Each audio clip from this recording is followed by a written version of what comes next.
Good morning guys! Good morning everyone! Nagpiprito ako ng maliliit na manok.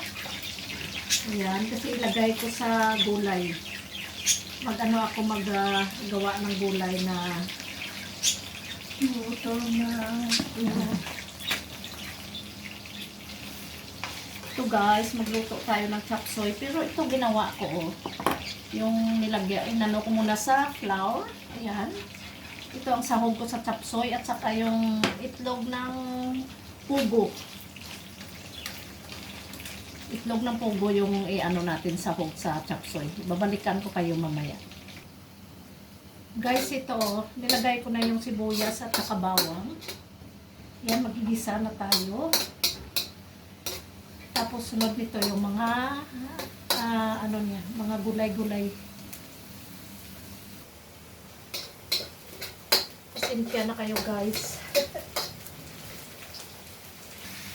Guys, ito nilagay ko ng sahog, itlog at saka yung tipo, yung ano niya, yung manok na sinipad-sipad.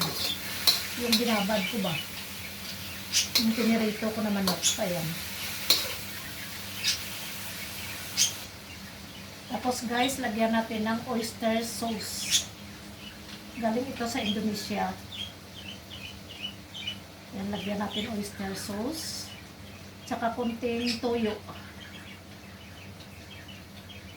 Yan, para medyo tamis-tamis. Tapos guys, itong mga sahog niya, mga gulay. Unahin natin yung carrots. Kasi yung carrots medyo matigas kunti. Yan, unahin natin yung carrots. Tapos guys, sunod natin itong bagyo beans. Yan. Saka isunod na natin yung yung cauliflower.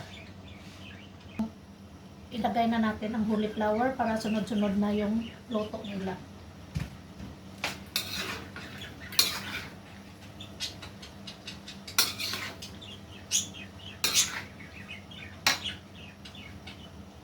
Tapos ito na yung broccoli. Ilagay na natin yung broccoli. Malinis naman yung kamay ko.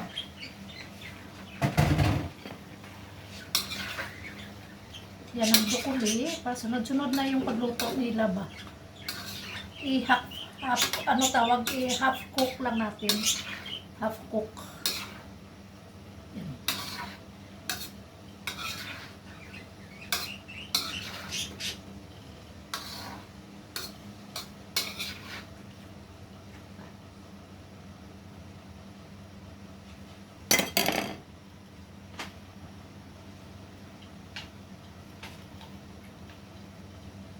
Tsaka lagay na natin itong yung bell pepper. Ayan.